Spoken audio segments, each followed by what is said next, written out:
at all. Hugh, I wasn't quite, I mean, you regarded this one objection, why shouldn't we try to promote suffering, as frivolous. But I wasn't quite sure what your answer to it was. I mean, if suffering, if every good life includes suffering, and if accepting gratuitous suffering itself overcomes suffering in the sense of defeating it, that is, thereby bringing about more good, why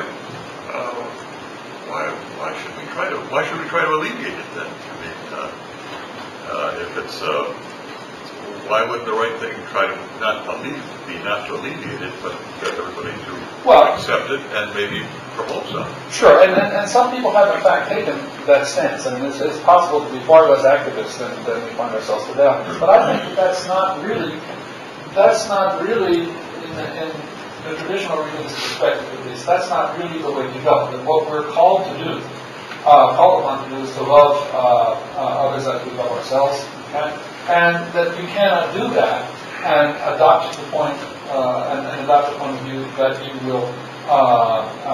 will ignore their suffering, or worse yet, contribute to it gratuitously. That our calling might not be God's calling, or might not be God's aim. It might not be the function of a lot of other things, but our calling is to alleviate it. And if we don't do that, then our particular project of soul making is going to become a cropper pretty quickly. And that was really the essence of the answer. It wasn't that this overall good can be served, and I'm sure it is. I mean, there are people out there who cause gratuitous suffering, gratuitous pain. And I'm sure that the overall endeavor of it, or enterprise of the defeat of evil, probably is advanced by that.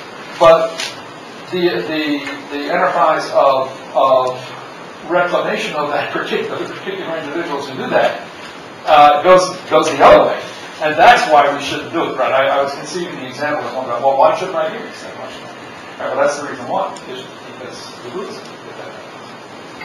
Right. That is, it's part of Christianity. I mean, we're taught by the Lord Himself that the right thing to do is to alleviate suffering. But the question is why that is, or rather the good question is, if what you say about suffering is right, it doesn't seem as if that would be the right sort of injunction to be made there. Why couldn't I, if I really do see that getting people to suffer and then getting them to accept improves their lives and brings it about that there is more good than there would have been otherwise, why would it be, why apart from God's command would it be the wrong thing to do that? Well, it would be wrong because it would be wrong because if what you're aiming to do is produce the evil, and let somebody else produce the good, then your objective, as far as anything that governs your actual deliberation and your actual choices, your action plan, okay, is totally aimed at evil. It's not aimed at, it's not, you can say it's aimed at good, but there's nothing that you do that is designed to bring about the good. You're only working to bring about the evil. Well, you're giving the opportunity for someone to do a greater good, live a better life than they could otherwise. Sure, and they will get credit for it. But you're doing the opportunity. There's nothing to that adds to your endeavor or that adds to the kinds of things you're trying to achieve, other than just the evil. Right, as I say, you won't do anything different with that objective than you would do if you were just the worst sadist on earth trying to produce the most evil you possibly could, with never a thought to what the outcome would be. You would, as far as the actual motives, the objectives that were controlling your action were concerned, they would be exactly the same. Could I make a suggestion on this very point? You mentioned that God does not treat us as means, but as ends. We hope.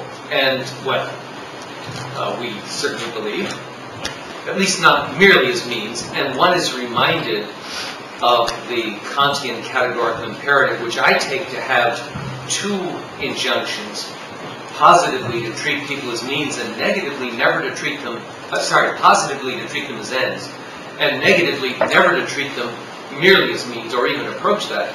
Now, if I cause suffering in you with a view to enhancing our relationship by overcoming that suffering, it seems to me that I'm using you as a means. Sure. And it seems to me that's very serious. Saying that does not entail what you said, though, which is aiming at evil.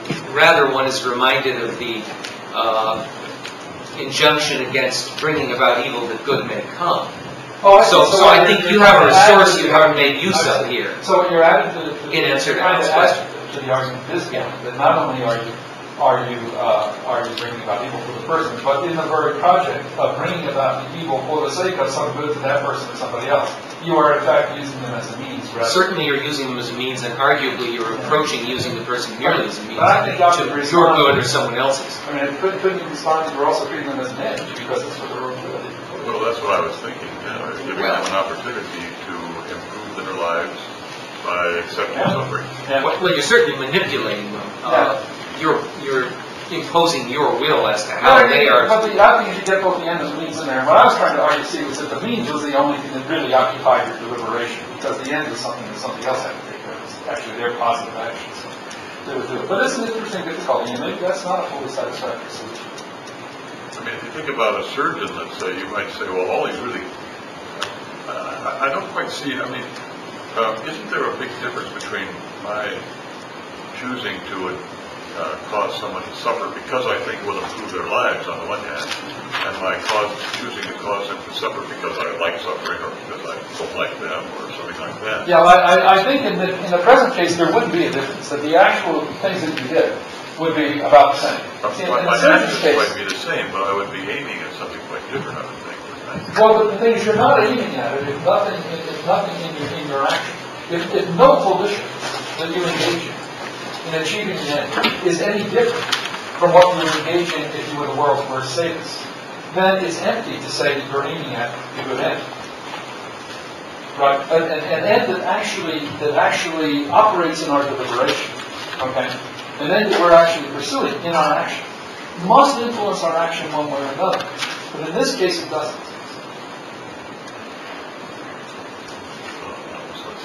Right. At least that's I've got to try it that way.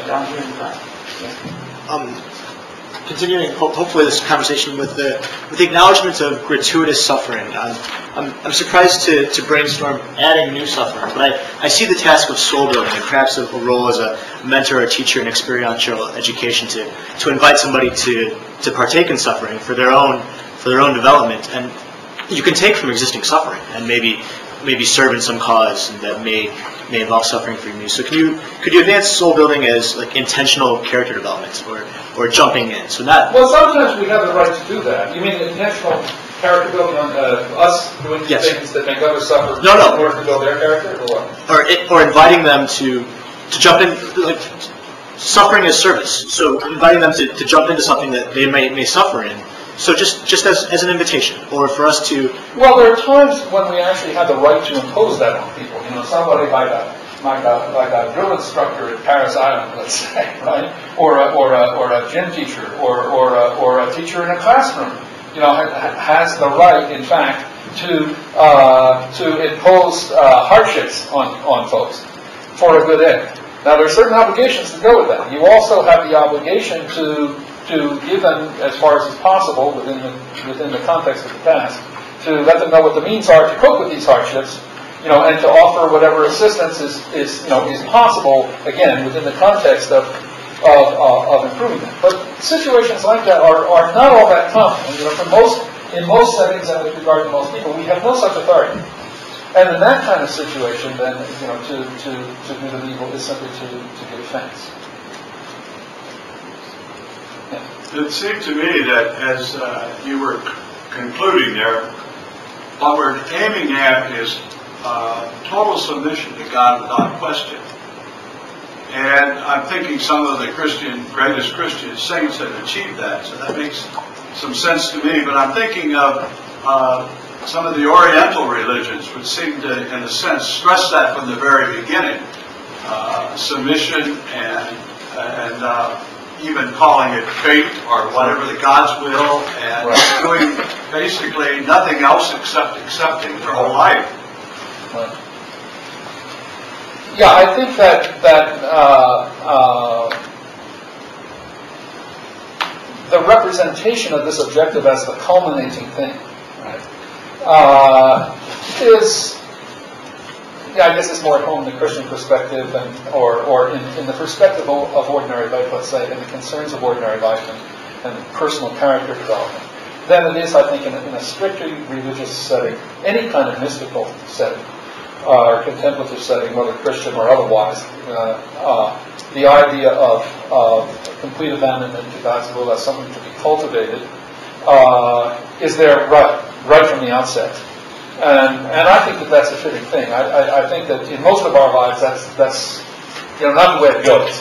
We may hear about it when we're in high school or depending on what kind of religious training we have, but it doesn't click. It doesn't, as it were, take hold in our lives in the same way it would do in somebody who was devoted right from the outset to a life of contemplation.